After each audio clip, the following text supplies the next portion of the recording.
I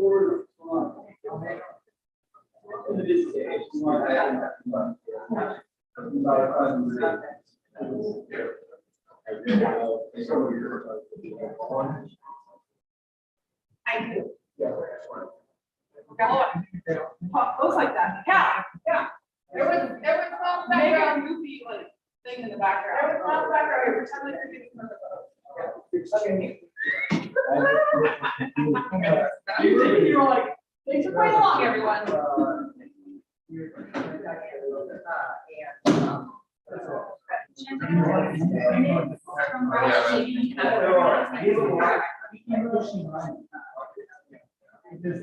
Oh, thanks. Kendra Rodriguez. Nice.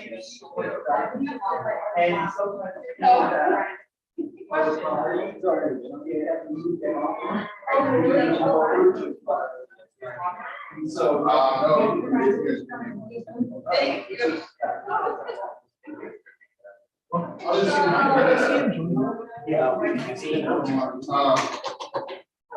Real quick, go. I know it's crazy. Oh, I know, I was not being at all. Omar will go far for sure. I only really got my shit. Literally, I got this job and then it was like, oh, I guess I should be all right. Yeah, crazy. Oh. Let's see.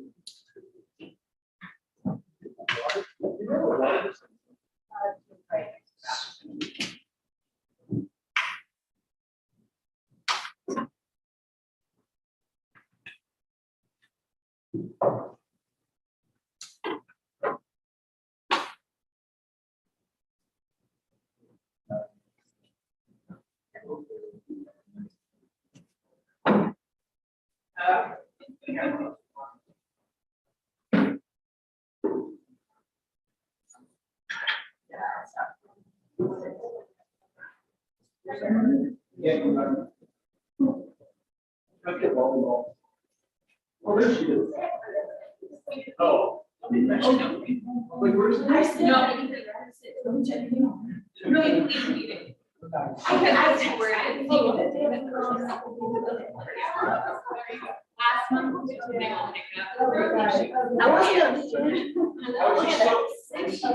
So worried. So worried.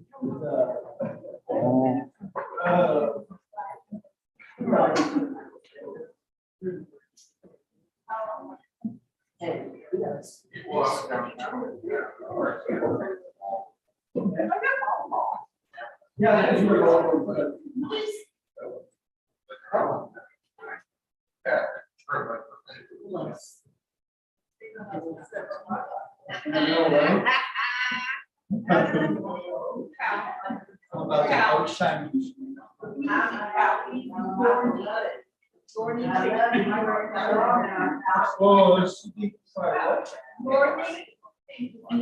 oh. Thank you. I was like,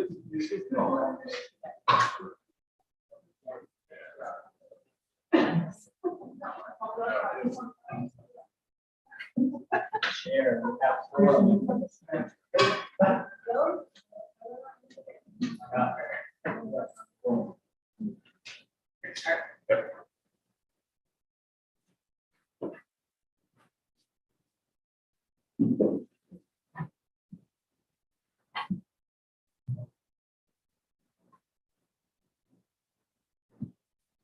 Good evening, everyone. I'd like to welcome you all to the February 22nd, 2023 Community Advisory Board meeting.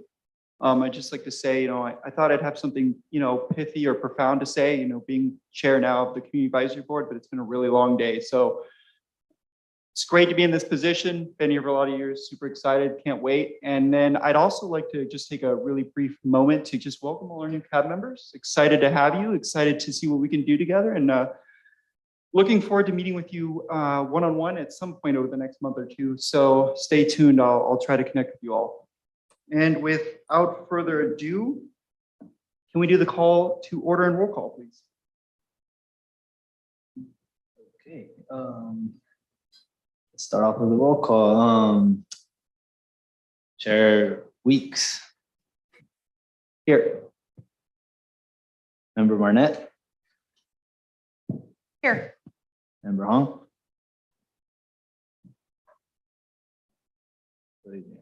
Member Inocencio. Member Lange. Here.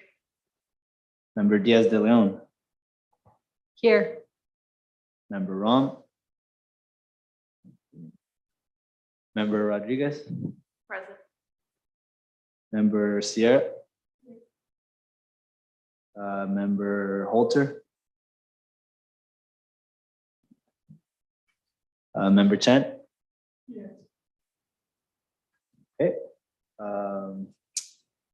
Let the record show that the only people that are not in attendance are Member Holter, Member Rom. Huh? Ron. But everyone else is here in attendance. Great, thank you so much. And with that, we will open the floor to public comments. And this is for anything not related to agenda items. Do we have anyone online? There are no hands raised for public comment and no public comment in the room. Terrific. Moving right along. We are going to proceed to the approval of the January 25th, 2023 regular meeting minutes. Does anyone see anything that stands out to them that might be incorrect? And if not, I would entertain a motion. I motion to approve. A second. All righty, then we will move to a vote. All right. Chair Weeks. Sorry, do we have to do public comment on that? Public comment first. There are no hands raised for public comment and no public comment in the room. Great, now we'll go to that. Chair Weeks. Yes, aye. Member Barnett. Approve. Member Hong. Member Inocencio. Member Lange. Approve. Member Diaz de Leon. Approve. Member Rodriguez. Approve. Member Sierra. And Member Chen. Actually, in this case, you, Sorry, as a point of clarification, you'll have to abstain because you were not at the meeting last month. There we go. and I just, so everyone's aware, just make sure you press the button and then it turns red when we do it, because otherwise it might not necessarily get captured in the audio. Just an FYI. All right, moving right along to item 4, cab announcements. Does anyone have something that they'd like to share with the group and with the community? Now is your chance. Member Arnett. Where I put my other hat on. Some of you may or may not know, I work for the Sonoma County Bicycle Coalition, and May is Bike Month. Leading up to Bike Month, we're doing a bunch of events and activities, but I want to point folks to our smart cycling classes, both happening in May and, happening in March and in April. And encouraging folks because they're free and it gives you an opportunity if you've ever thought about biking to work. We have free classes to give you the tools and resources to make it happen. Great, thank you so much. Does anyone else have anything they'd like to announce to the community? Member Chen, go right ahead.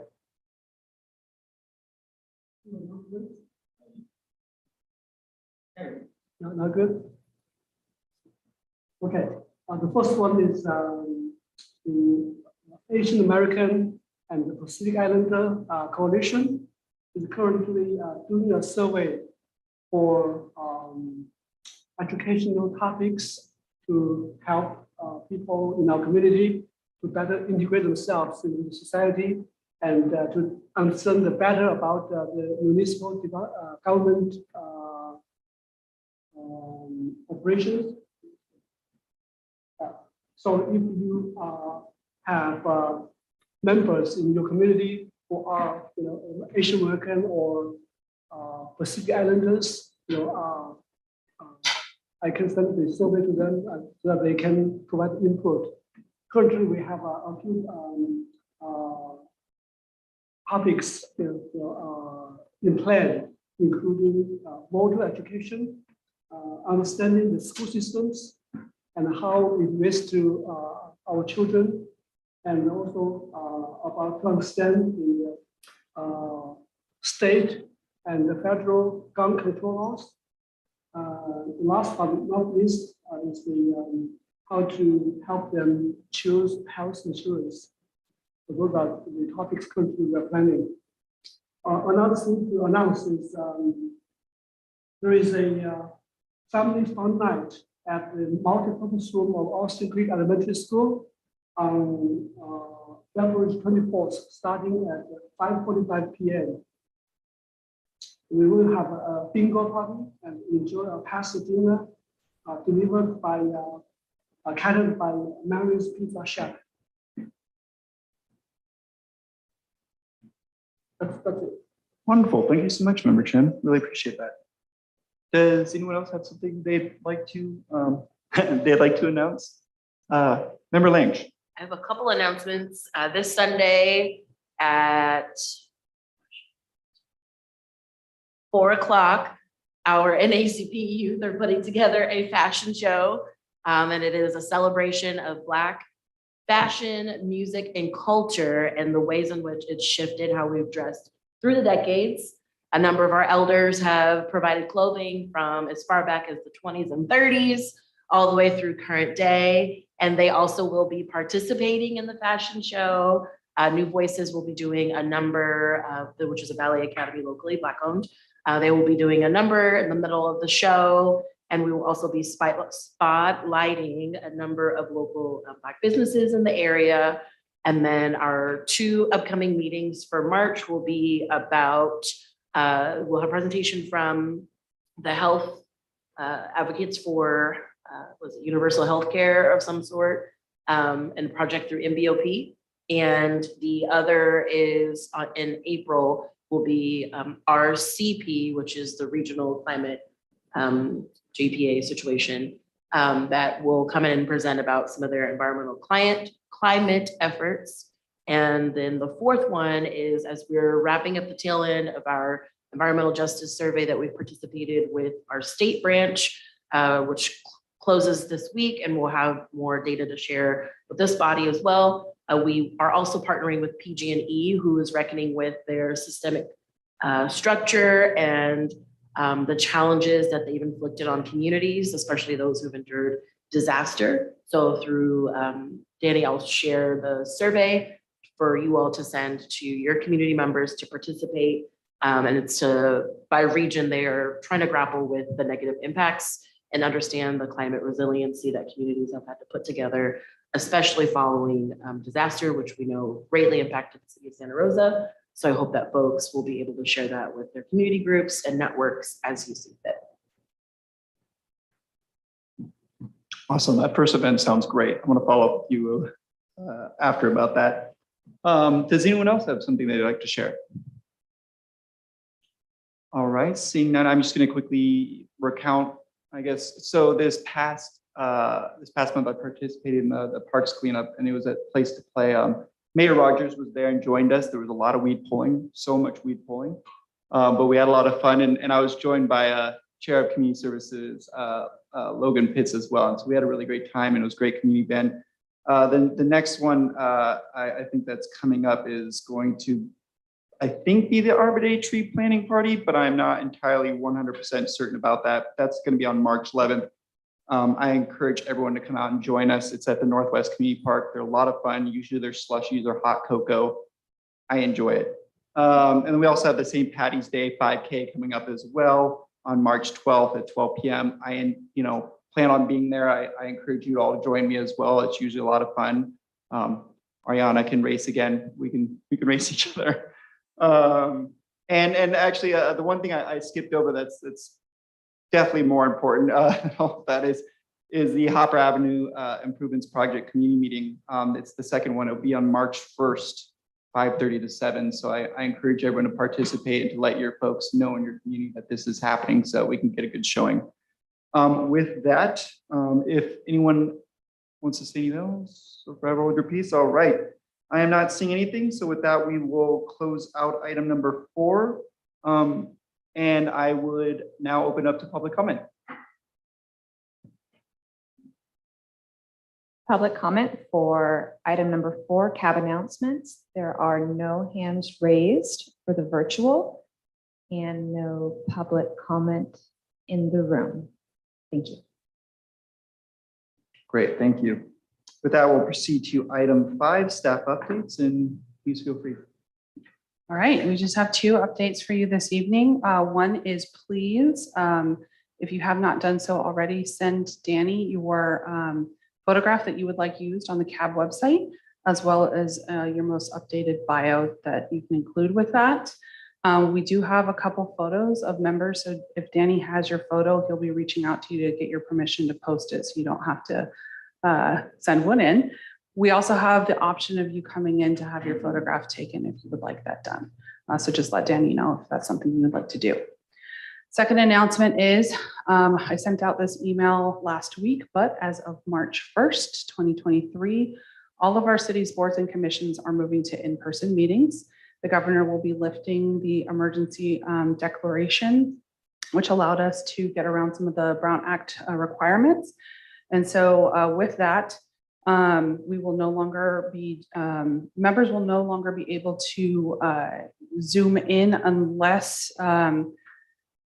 they post publicly their address on the agenda. So you'll have to post where you're Zooming in from and provide those meeting details to the location details to the public. There are 2 exceptions to that.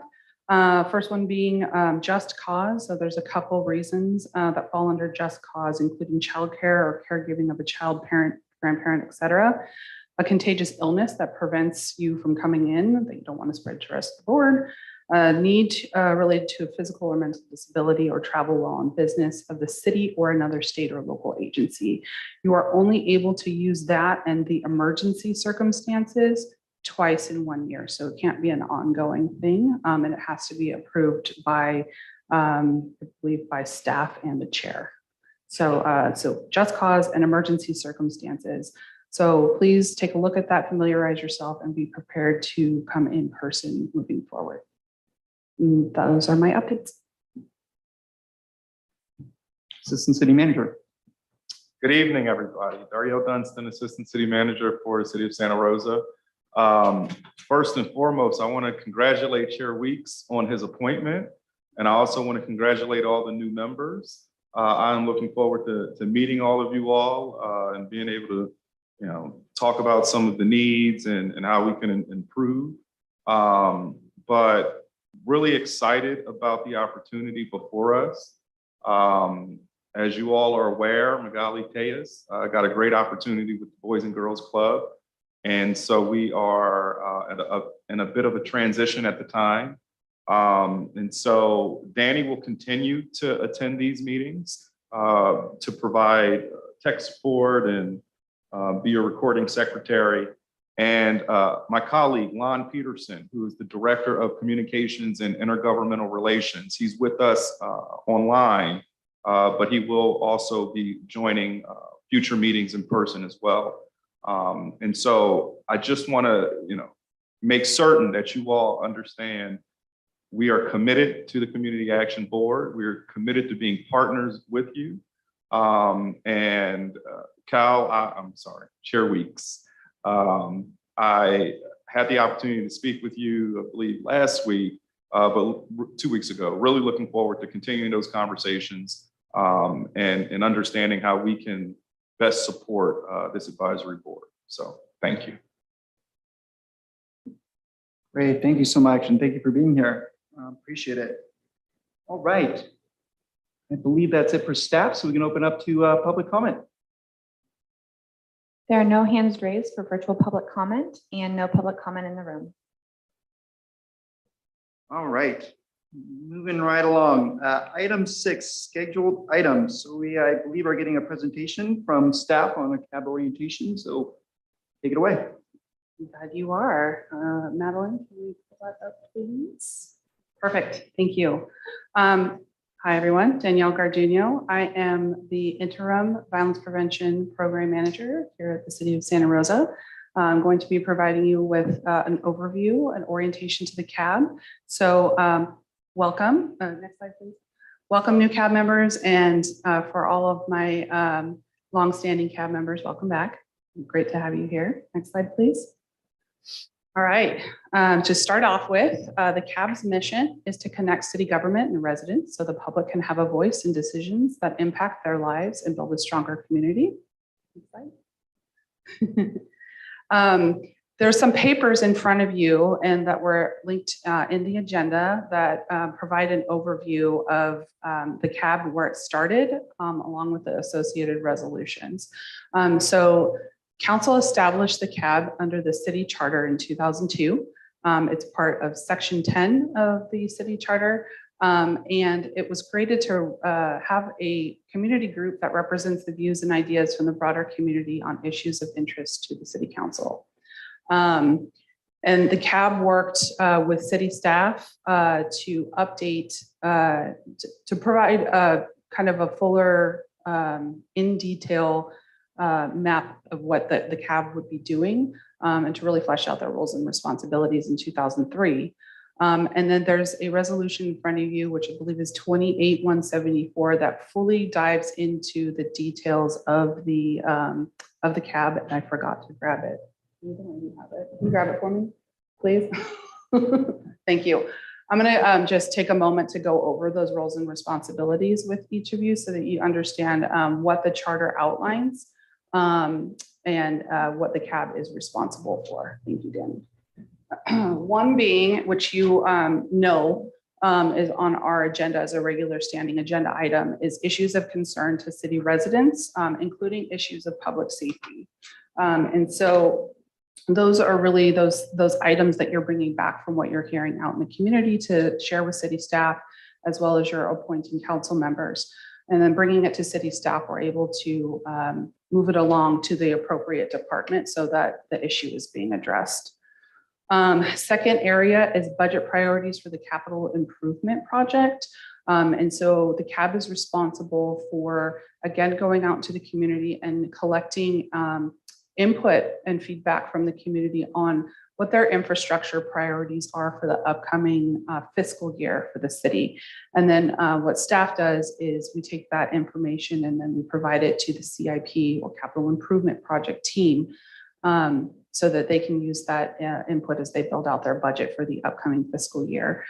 We used to do this in a variety of different ways. We did town halls, we did open houses, we utilized NeighborFest and Wednesday at Market to collect that information. Pandemic really derailed all of that work. And so it's something to think about as you move forward as to how you would like to gather that feedback. One way that we did it during the pandemic is we had Assistant City Manager Jason Nutt provide a presentation to the board and collect that feedback during the meeting. Third area is participation in neighborhood planning meetings. So with this, the requirement is that each member is to attend a minimum of 4 community meetings, city workshops, and other such meetings that directly impact their area and or their group or organization. This could be a neighborhood meeting, it could be the NAACP meeting, it could be a variety of different meetings where you're able to go and hear what the community is saying and bring it back to the board. And that's what we use your CAB announcements for, is to utilize that time to gather that information. 4, strengthen public involvement process. And so this area is something that I think has been ongoing, but we can figure out how to really utilize this and make it more effective. Is the board shall advise the council on possible methods and ways to increase public participation. So this is the building civic engagement throughout the community. One way that you have helped do that in the last year is help participate in the Civic 101 videos, and there's some other opportunities coming up for participation. And then building community, again, I think really 4 and 5 go hand in hand together, because this also has to do with building civic capacity, but also helping the city's community engagement efforts and providing feedback to our staff on best practices around community engagement and how to reach our diverse populations throughout Santa Rosa. And then finally, public improvements that specifically has to do with the CABS grant program and issuing out those grants on a quarterly basis. So that is it within that resolution. And then the other resolution that we have, actually, I'll get to the other resolution in just a moment. So another point that you see here on the screen is there was a restructure of the CABs. The CAB actually used to be a lot larger than it is today. It used to be 21 members, and now we're down to 14. So each council member appoints 2 members to the board. Slide, please. Next slide, please. Do that already. I'm not going to spend too much time on the strategic plan, but the CAB did go through a strategic planning process that started in 2017. Next slide, please. Started in 2017 and was completed in 2018. And again, the pandemic really threw it off the rails, unfortunately. However, the CAB did quite a bit of work and got a lot completed out of the plan. So just wanted to point that out. We implemented a pilot of the NeighborFest program. There was also some talk about Civic Engagement Academy. You're already proactively attending neighborhood meetings and community group meetings, and then assisting community engagement staff in creating a series of Civic 101 videos, which have been completed. And we'll talk a little bit later about what rolling out of those videos look like. So that was under the strategic area of community empowerment. Next slide, please. And then under the second category, community engagement expertise, this is really the internal portion. So providing training and technical assistance to members so they can develop their skills. So one was to create a list of board assets and present 1 CAB member per meeting as meet your CAB member. We did that. So that's, it's something that really helped with relationship building among CAB members. And that's always something that could be brought back if the board wants to do that. Creating talking points, flyer and FAQs for CAB recruitment. We did that and provided that to city council members, and that is available for council members if they need some talking points for when they recruit for their appointees.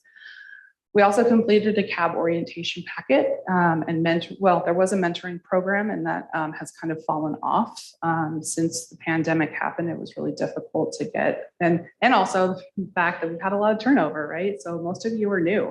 So it's hard to do the mentoring piece when you haven't been a member for that long. So the board might want to look at that sometime down the road. But we do have the CAB orientation packet available for all new members, and each new member receives that when they are onboarded and received their oath of office.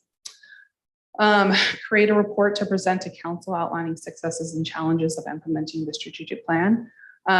We did not do this, although there is a requirement in the charter for the chair and staff to present every year on progress of the CAB. So we could definitely incorporate that into the presentation. And then finally, updating the CAB grant program to reflect current community conditions, including the pandemic. That happens. It's always an ongoing process every year to make sure that we're meeting the needs of the community. Next slide, please. So onto the community improvement grant program. So that's where this other resolution comes in. So there's a couple of resolutions that go along with this. The reason why I gave you the final one is because the other 2 are incorporated into this most recent one. So the CAB grant program focuses on physical improvements and capacity building projects in the community. That's on a quarterly basis. Community members can apply for up to $2,500 worth of funding.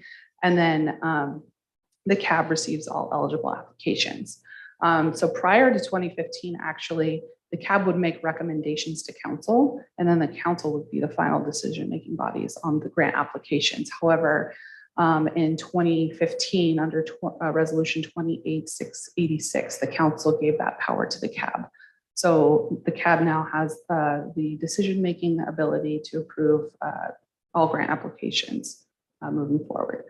And then the last resolution, resolution 2019-124, that actually changed the grant program to focus on NeighborFest, but it also still includes the physical improvement projects. So the plan was, before the pandemic, was to incorporate NeighborFest and allow neighborhoods to utilize grant funding to fund NeighborFest events. But then, of course, the pandemic came along and just completely threw that off the rails as well. And since then, we've had a lot of staff turnover and staffing challenges to where NeighborFest is just not going to happen in the foreseeable future. So CAB grant program will continue to focus on those physical improvement projects and capacity building projects. However, NeighborFest moving forward will not happen unless it's directed again by city council or city manager. Next slide. So now I want to go ahead, next slide. I want to jump into member requirements and then what city staff is responsible for when it comes to the board. So you should have received an email welcoming you from the city clerk's office as well as our team. You are to file a statement of economic disclosure every single year by April 1st, I believe is the deadline, and they will follow up with you on a repeated basis until you do that, because there is a fine that is associated with not filling that out and filing it on time. So please make sure to work with the city clerk's office to get that in. You also have a mandatory ethics training. It needs to be completed within 12 months of your appointment. Which they did. They should have sent the link out to that as well. So if you did not get that, please follow up with Danny and he'll make sure to grab that for you. And then you're supposed to take a preventing workplace harassment training for elected and appointed officials within 6 months of your appointment. And that will be sent out again from the city clerk's office. I also wanted to list a couple other resources for you. One, this is from 2019, so it's a little outdated. However, there's some good information in the video. It was the boards, commissions, and committees training. Great information in there about the Brown Act and meeting, just basically meeting responsibilities, board responsibilities, attendance requirements. So check that out if you have some time. And then I'm not sure if they have got this up off the ground yet, but prior to the pandemic, we had an annual boards, commissions, and committees thank you lunch that was hosted by the mayor. Hoping that will come back. Everyone from the board is invited to attend when that happens. It's usually in June or July, and it's a really fun event. I don't know, Cal, did you ever go to one of those events? I have not, but it's funny because Chair Weeks, not related, of the Planning Commission was just asking me about this the other day. So I'm glad you brought it up because she was interested in learning more, see if we're still doing it. Yeah. We'll follow up with the city clerk's office and see if that's still happening. Okay, next slide, please. So from staff, we give you your oath of office. So everyone here should have had an oath of office, and you have not. Let me know afterwards because you shouldn't be here. Just kidding. We'll get you your oath of office. Provide you with this CAB orientation. And then we take care of all the meeting items that you need, agenda, minutes, presentations. Danny works with the other departments when requested for scheduling those presentations, so on and so forth. And then your responsibilities. So there is a city policy about boards, commissions, and committees. We'll send that out after this meeting.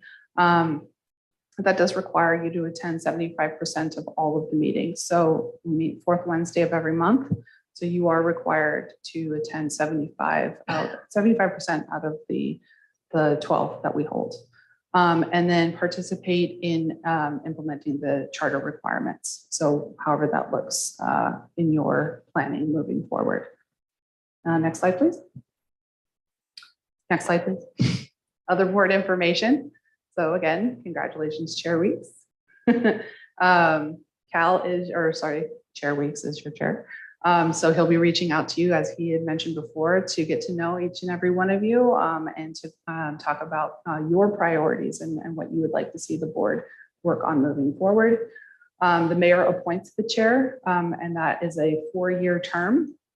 And CAB annually selects the vice chair position. So as you may have noticed on the agenda tonight, you will be selecting your vice chair. That happens again every year, and that is a wonderful opportunity. Anyone is eligible, including new members. It's a wonderful opportunity to kind of learn the ins and outs of facilitating a meeting, and a great opportunity to learn what it's like to chair a board. You chair and vice chair can co-facilitate the monthly meetings if that's something that Chair Weeks wants to do. It's a format that our last few chairs have done to share those meeting responsibilities. And you also meet with staff on a regular basis before the agenda is put together each month. For meetings, the CAB follows the rules of the Brown Act. And in order to have a quorum, it's a little confusing. So we have a total of 14 seats on the board. So we have to have 50% plus one. So that's 8 members, 7 plus 1, 8. 8 members in attendance to have a quorum. You create the agendas every month. So there is an agenda item at the end of every meeting for future agenda items. And that is where you propose topics that can be brought up at a future meeting. So you have the ability to be part of that process. And next slide, please. Your staff contact is Danny Chaparro, sitting over here to my left. If you need anything from him, whether it be an agenda, it be a city resource having to do with your time here with the board, please reach out directly to him, and he will hopefully get that taken care of for you. And with that, I think that is it. So I will turn it back over to you, Chair Weeks. All right, thank you for that thorough presentation. I'm guessing some folks might have some questions. Or maybe not. No questions? No comments? Well, I have, I guess, a couple. Actually, I guess it's really the CAB mentoring program. I think that's really interesting that that you brought that up, and I'm glad you did, because I'm happy to make it incumbent upon myself to kind of help orient the new members here, because I know you kind of just got thrown into this and you're probably wondering, well, what are we going to do? Like, what's kind of, the vision, the plan? Well, I'm happy to provide some historical context and meet with you to give you the lay of the land. So I'll make that, part of my responsibilities, hopefully over the next month, time permitting in my life. So I will do my best. And then some of the community events, one of the things that we often do that I really enjoy is we'll come to community events in the past, and we would set up booths and create opportunities for people to engage directly with the city. I don't know if we have the budget for that in this next cycle. Actually, I think that's going to be determined very soon. There's going to be a workshop. What's the date for the budget workshop?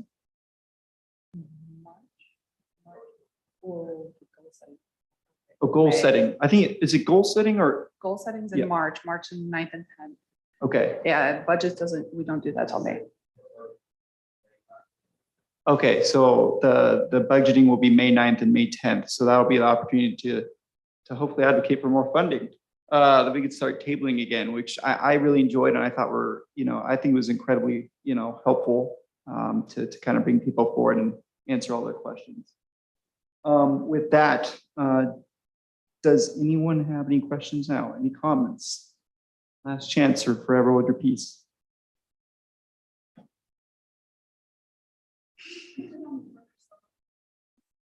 All right, Member Barnett. The only thing I would say from the orientation, when I chaired, we used to have a roster of appointments of which council member from which district and who their appointments were. So that might be helpful for also with lay of the land for getting to know who appointed you. And then I also know, because we went through the election cycle, I just checked the city website while we were at the presentation. And I realized that the city still has to update some of the council biographies as well. So that would be one thing I would add to this, with just giving people their term and who appointed them. So then they know, because when you're on the CAB, how do I put this? No resident I've ever encountered really understands the district's process because it's so new. So when you're at a community event, they're not going to necessarily come to you with an issue within your own district. And so it's helpful to know who is with each district, because an issue can come forward and it would, you may have to defer to that person. And so that's where that comes into being helpful, because oftentimes you're gonna have a question that could just be roads, water department. How do I pay my water bill? That's come to me. So, but if you get a district specific thing, it's helpful to have that roster so that you can reach out to one of your colleagues and then that person can connect that way. That's a great idea. We could do that. We can send that out. We already have a roster with that information, so we can definitely send that out. One thing that I do want to say though, this is really important, and it's the reason why we have the do not reply all language in the emails is you cannot address or you cannot email the entire board in one email. You can email one person, but do not email multiple because then you get into quorum issues and become messy on the back end. And being the forgetful person I am, I just remembered the other thing I wanted to mention to some newer folks that are here. There's this handy little application that the city came up with known as My Santa Rosa, and you can access it either via the computer or via your phone. And essentially it's a software program that allows you to report problems in the community and really help you access city services. So if for some reason you see graffiti, actually, there's graffiti right now on the formerly Press Democrat building, another building that just showed up the other day. You can report that, and then the city will be aware of it. If there's a pothole in your neighborhood, you can report that. The city will be aware of it. You see something wrong with parks, report that. They'll be aware of it. So it's a handy little tool. I encourage you to broadcast it among your community members. I appreciate it. I hope you do as well. And with that, I am done. Public comment. There are no hands raised for virtual public comment and no public comment in the room. All right. Again, moving right along, and thank you for that presentation. I forgot to say that. I do appreciate that. Item number 6, scheduled item. Sorry, that's what we just did. Item 6.2, council district town halls. This will be very short and sweet. We thought we would be able to bring more information to you this evening, but we don't have that just yet. So we hope to have it for you next meeting. We apologize again due to staffing changeover and staffing shortages.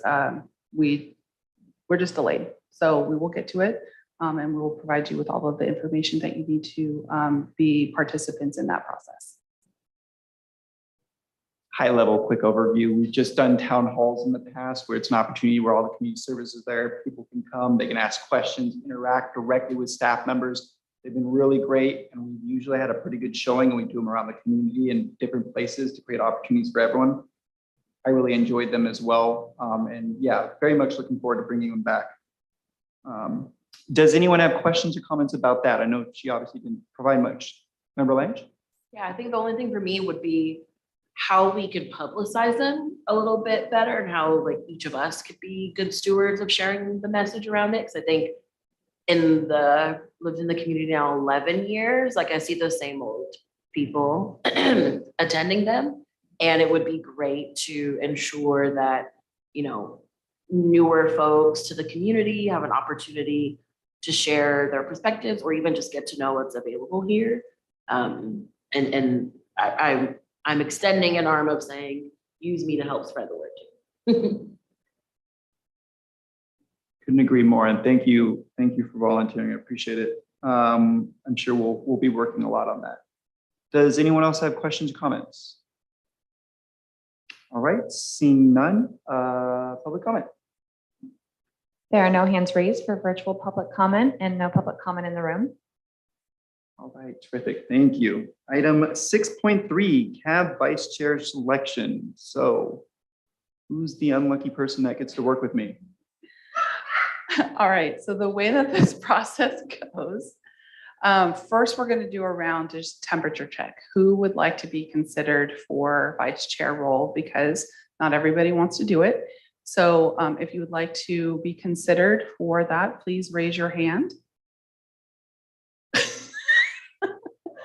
Not all at once, guys, come on. I would just like to know, generally speaking, I don't think you're going to be tasked with doing a whole lot necessarily. It's really incumbent upon the chair to kind of steer the ship, as it were.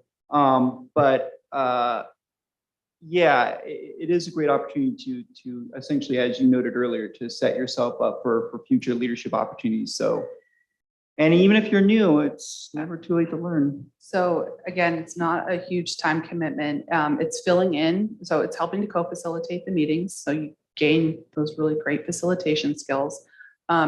It also is filling in for the chair in case he has to miss a meeting, because sometimes things come up. And so we need someone who's going to fill in that position if he's not here. And then it's working with staff once a month for like 30 minutes to make sure the agenda is good, and that if there's any issues that we need to deal with prior to the meeting, that they're addressed with staff. Not a huge time commitment.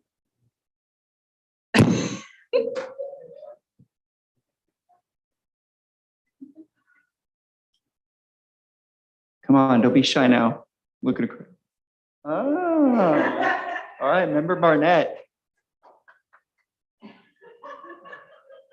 And for the newer members who are not aware, Member Barnett is actually our longest seated member now with the Community Advisory Board. I think I'm number 2. So we are the OGs of the Community Advisory Board. Well, anyways, thank you for stepping up. Just like the old days. Here we go again. Okay, so if we only have one person, there just needs to be an official vote. So a motion and then a second and an official vote. I move to vote to support Member Barnett to be the vice chair. Second. All right, let's get a vote going. So Chair Weeks. Question, is there public comment required for this? Yeah, public comment. There are no hands raised for virtual public comment and no public comment in the room. All right, we meet again. Chair Weeks. Aye. Member Barnett. Or, Abstain. yeah, I guess. Member Hong. Hong. Aye.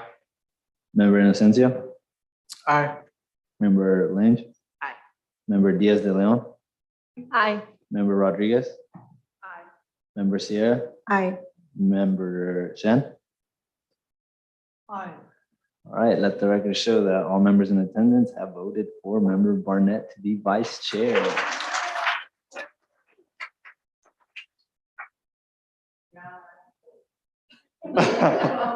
No promises. All right, moving right along. Item 6.4, issues of concern to city residents. Looking to my fellow community advisory board members, does anyone have something they would like to raise? Member Lange. Well, of course, we know that the ongoing conversations with needing to address those in our community who are cyclically unsheltered is definitely high priority. Unfortunately, I was advised this morning that community members who live at the Palms property who chose to do interviews with the Commission on Human Rights to share their experiences were then confronted with notices to vacate the property within 3 days.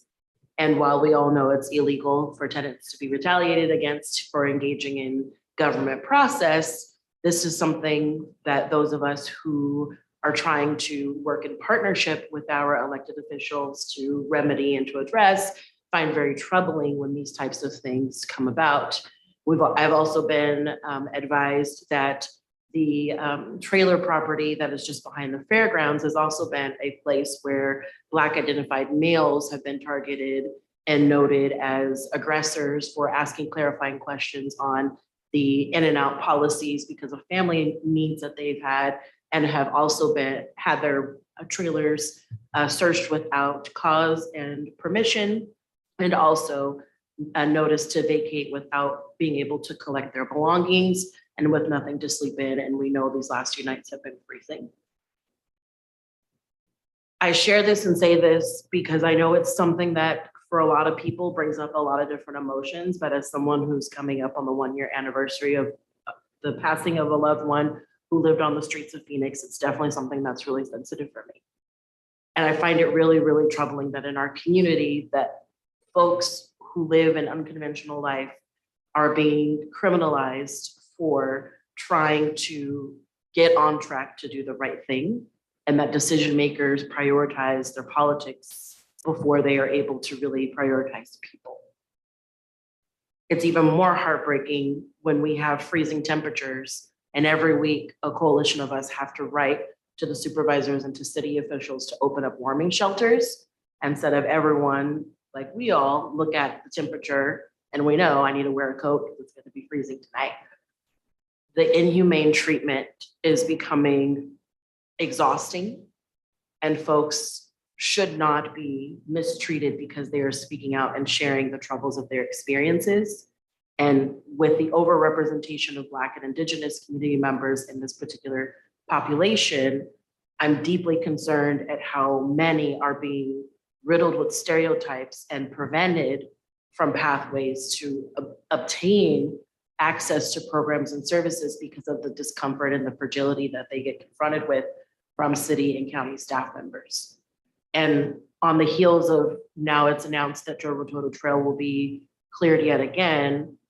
Last summer, when that same clearing took place, all but 9 Black men were offered shelter. Unfortunately, 2 of those men now have had other life experiences and moved them out of the community. And 1 has passed away freezing in his tent. And so when we think about how we all have a responsibility to show up in these conversations, not with, I don't want it in my backyard, I don't want it in my neighborhood, but I think we need to really think about how we in this body show up, compelling those to come to these conversations with a wide and open heart, because this tricky part that I've observed happens is the balance between what happens within city limits and what happens within the unincorporated areas. And it gets punted back and forth, back and forth. And I hope in this year that for whatever we tackle as a board, that we all find what our voice will be in these conversations, because people shouldn't have to die because they don't have access to mental health support and the proper resources to get on their feet. Assistant City Manager. Thank you, Chair Weeks and Member Lange. Appreciate those comments. I learned a bit tonight and absolutely want to have a conversation with you offline. I do want to say for the members here and the members of the public that the City of Santa Rosa has activated its warming center this evening, tomorrow evening, and Friday evening. The only warming center in Sonoma County at Caritas Village. And we can get you all the address. But it is open right now. It will be open between 7 p.m. and 7 a.m. Again, this evening, tomorrow evening, and Friday evening. And it will be open through Saturday morning. And so we'll be sure to push that information out and we'll connect. Follow-on question. Is there an organization or someone at the city or even police officers that are just on their general patrol? Will they approach individuals that are on the street and suggest that they go to the warming center just for, safety and health reasons? There are quite a few officers that do that, but primarily it's our outreach teams that are canvassing neighborhoods and known places where unsheltered folks gather to encourage them to come inside. And so, but it's a challenge at times. Yeah, I know there's a few individuals that usually bunker down near the formerly known as Press Democrat building. And so those would be some of the individuals that come to mind that I'd be concerned about because it is particularly frigid. Yes. And while we encourage folks to come inside, especially when it's cold outside, at the end of the day, it is that person's choice. And so we highly encourage that they take up that offer, but we also don't want to infringe on people's civil liberties. And so if that person chooses not to come inside, there are no punitive actions that are taken against them. Great, that's super helpful. Thank you so much. And thank you, Member Lange, for providing all that information. Very helpful. And I appreciate you elevating that conversation. Is there anyone else who has an issue of concern that they would like to raise at this moment? Member Chen. Yes, the intersection at Highway 12 and the Mountain Hawk Drive in the northeastern Sonora. seems to be a accident, happen quite frequently. A friend of mine was involved in a big accident when in the morning when she was taking her daughter to Austin Elementary. And I'd like to see if the city, I don't know, if traffic engineering or, if there is anything to be done so that we can make that intersection, safer for residents and students. Yeah, Highway 12 and Mountain Hawk Drive. Yeah, I know exactly what you're talking about. Mhm. Okay, yeah, I couldn't agree more. And, one of the things I've noticed too, I think, is just generally, and maybe I'm just imagining it, but people are, I think, more often running red lights these days. But I know there's limited patrols and limited resources, and so it is what it is. But we've definitely seen a shift, I think, in terms of overall traffic patterns and how people are operating on the road these days. Does anyone else have something they would like to share? Oh, I'd like to talk about downtown. I've noticed a lot more graffiti lately downtown, and it's not being addressed.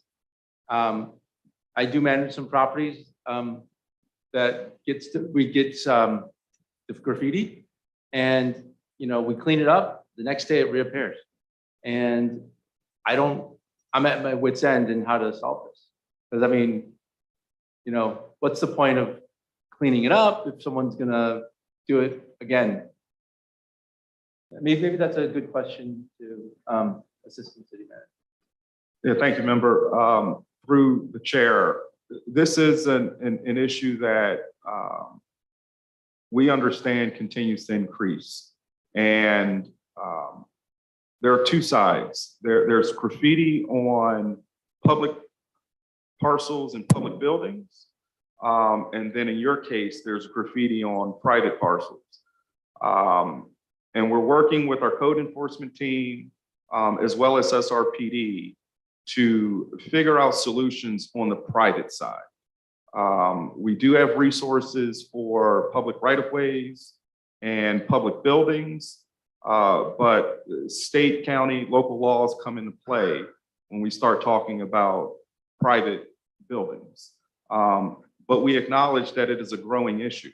I mean, maybe what we could do is let the property owners sign some type of waiver allowing the city to come in and take care of the graffiti, because it's just too much. And I've been getting red tag or threatened to be red tagged if I didn't clean it up, but I've cleaned it up multiple times. Yes, yes. And these are the active conversations that are happening. Code enforcement officers understand they're going to some of the same private entities. So they know you all are actually cleaning up the graffiti. But to your point, you shouldn't be penalized for a reoccurring issue. And it's something that we're looking into, and we hope to be able to report out something in the near future. Great. Thank you. You're welcome. Yeah, thank you for raising that. I know with the kind of advent of COVID, we've kind of seen an emergence of sideshows and kind of proliferation of graffiti in our community. And I know it's City Manager Smith's one of her higher priorities. So I trust she'll come up with a plan and she'll let us know how we're gonna proceed forward with that in the future. So thank you for raising that. All right, just scanning the room one more time. Member Incendio. Thank you.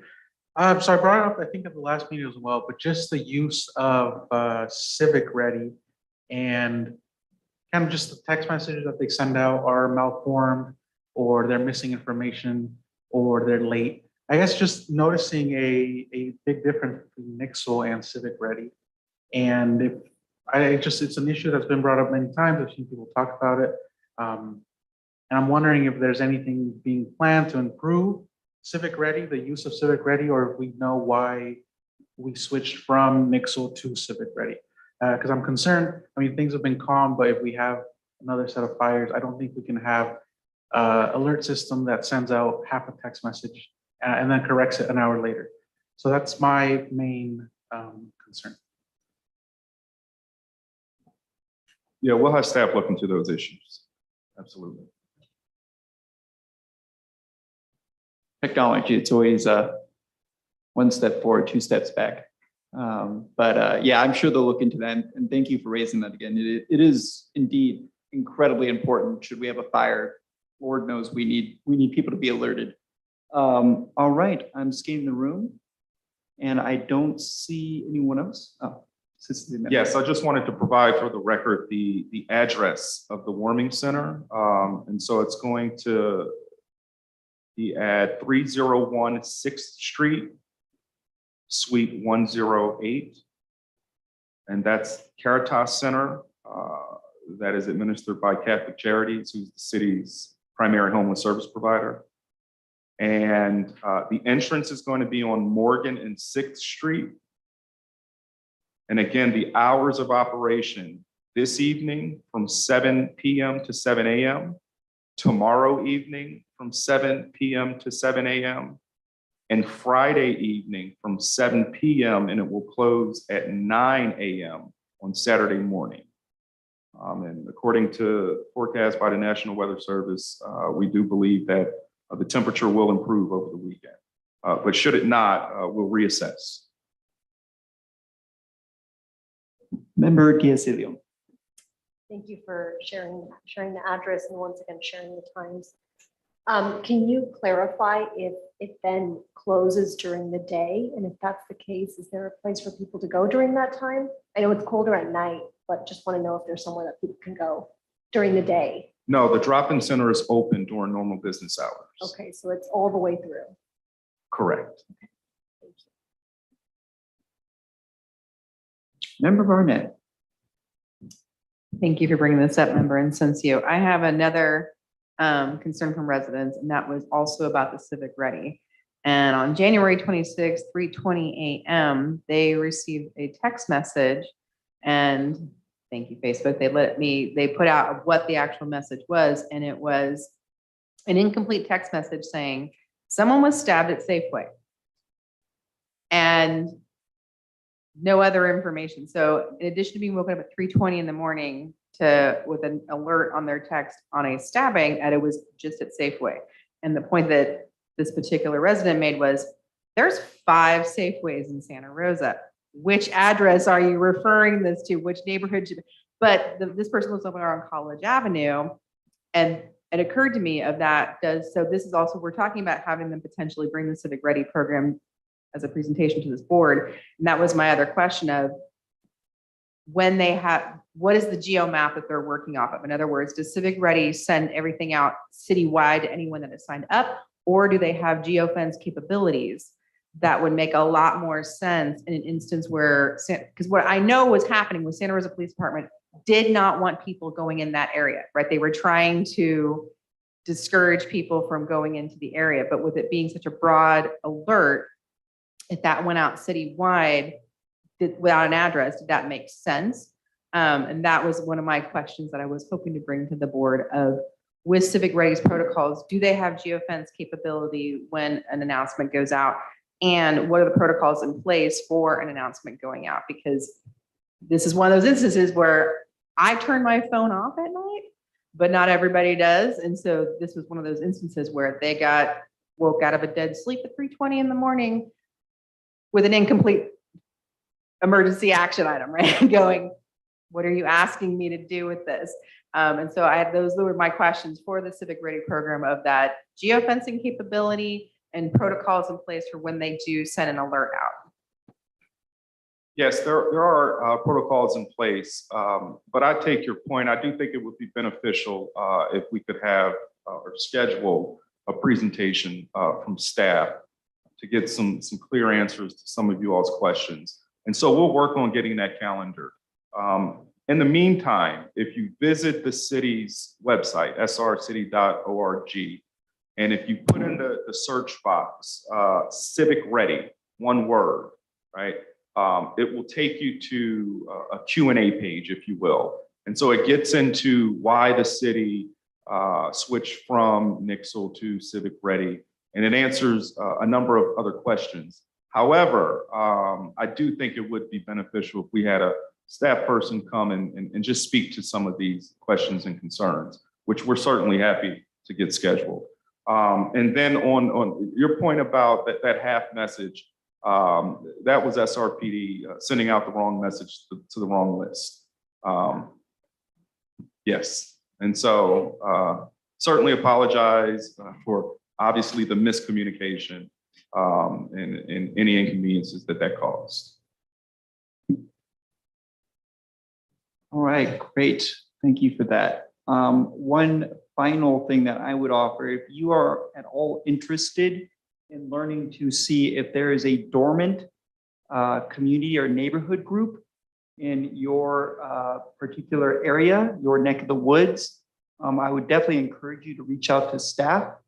They could probably connect you with a lead in that neighborhood, and you can, potentially seize an opportunity to bring that group back. I personally trying to work on getting the JC neighborhood group back. It's taken a little bit of time, but one step, forward. All right. Without seeing any other hands, public comment. We do have one public comment in the room. If you can go ahead and head to the podium. We have a podium behind you, and you can go ahead and just click on the microphone button for that to turn red. And we have a 3-minute timer set. Please state your name for the record. Your timer begins now. I hope this is the microphone button. My name is Gregory Farron. I'm here tonight to share some exciting news for your consideration. As you heard in the orientation, a part of your role is to advise the city on matters of interest to the community and to residents. And in particular, in the past, one of the biggest budget items that you were able to review and give comment to was Jason Nett's capital improvement project. As was mentioned, that sort of faded partly because the coronavirus and getting together people and commenting, but it was also because Jason several times came and said, most of the money that I've got is pretty dedicated to a project, and I don't have much that I can allow you to be able to help me rebudget or redesign. And so in many conversations I had with him, the fact that he had no real flexible money meant that it was kind of a boring exercise for both of you. That's going to change. And the good news I'm sharing with you tonight is, as you probably remember, when ARPA came in, it was a federally authorized giant chunk of money that had very little restriction and was able all over the country to set up 200,000 projects spending $350 billion. I was a part of local Sonoma County's review group, and I can tell you it's been an exciting process. The city also used its money and attacked a lot of different projects that it never had money for in the past. Now, that's $350 billion of a first $1 trillion that was called the CARES Act. Congress passed and the counties heard last week the second and third $1 trillion packages. One is called the Bipartisan Infrastructure Law, BIL, and the other is called the Inflation Reduction Act, IRA. Both of them have strong community decided involving the community components. Congress wants to mimic what it did with ARPA. In fact, the special assistants to the president told the county representatives last week that it really needs to think of the 3 packages as part of one whole, and that the counties need to put together projects that are community driven. Now, the difference between ARPA and the Infrastructure and Inflation Reduction Act is partly which departments at the city and the county are going to be directly affected. Because while ARPA had a lot more human service ambitions. And in Sonoma County and Santa Rosa, we attacked the areas of our city and county where there was a disparity in income and health. In our county, we focused on Roseland because of the portrait of Sonoma County showing the disparity between residents of that southwest area and the rest of the county. And so a part of our ambition was not just to put out good projects, but to try to remedy the disparity. In Santa Rosa, we did much of the same thing with specific projects on guaranteed incomes, on childcare, on other things. That ambition was pretty unique to Sonoma County. I'm president of an association that is everybody in the country spending ARPA. And I can tell you that we are in about 5% of the whole country who took an ambition to try to take that money and do social good. I'm proud of our city and I'm proud of our county for that. But the rest of the country is taking notice. And they're beginning to think about doing the same thing with the new money in infrastructure and inflation reduction. So we can keep championing that way. Now, what's the real message I'm saying? Infrastructure and inflation reduction were the titles of this money, not necessarily the limitations of this money. So when you think infrastructure, don't just think roads, bridges, and ports. Infrastructure to Congress and in the law talks about social infrastructure as much as it does physical. Okay. Inflation reduction is the same thing. So Congress is giving you $2 trillion, not 350 billion, $2 trillion to spend in these two areas. And when it gets down to Sonoma County and Santa Rosa, think 3 times as much at least as we had in ARPA. Mr. Pion, do you have an action item for us? I am. The action item is to ask you to put into your goals and your plan the encouragement and support of the citizens of Santa Rosa to plan how to use your $100 million. Take the initiative that we started at the county to basically use it as a community-driven strategy to tackle a lot of things that it will allow. And you'll be surprised how many things you champion and you have heard from your community already who you never had money to give, who you never had a way to help. I'm asking you to take it as your mandate. Thank you. Great. Thank you so much, Mr. Piron. I appreciate it. All right. Do we have anyone else? There are no other hands raised for public comment and no other public comment in the room. All right. With that, we will move to item number 7, our last item of the evening, future agenda items. Staff. So we did hear the request for presentation on Civic Ready, so we will add that.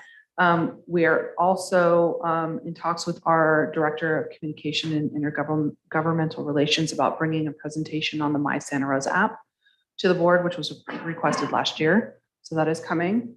And in addition to that, we still have the in response presentation, which was supposed to be tonight, but we've pushed it back given that we needed to do the orientation.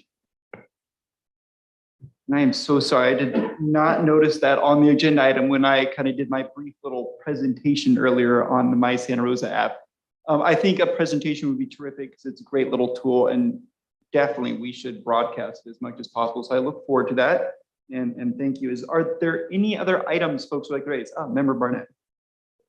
Since Member Chen brought up the traffic incident on Highway 12, and there's been several, and obviously my organization gets these reports, but I was thinking that it might be beneficial. I know we just had city bus here, but it might be beneficial for the board to know about what residents can do in a situation where there's a high traffic, because I do believe through Public Works, if they aren't, it could be through, well, there is a subcommittee dedicated to bike and pedestrian safety, but I think the tools from the city, it might be beneficial if it's possible this also could be solved in email. You could just send over the links over of what to do, right?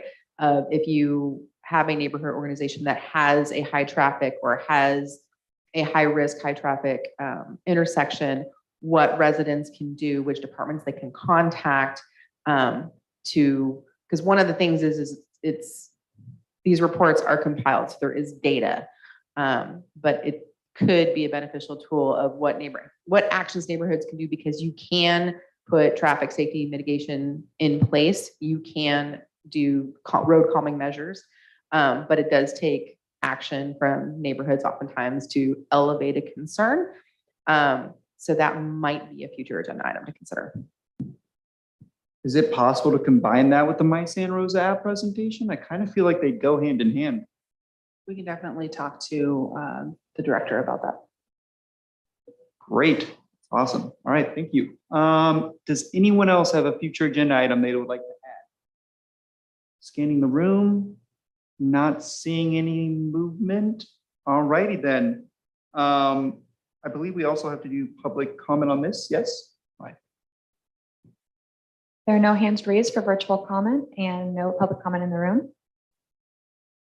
Terrific. All right, with that, I will entertain a Motion to adjourn. Member Lange is on it. Do I have a second? Second. All righty then. Thank you, everyone.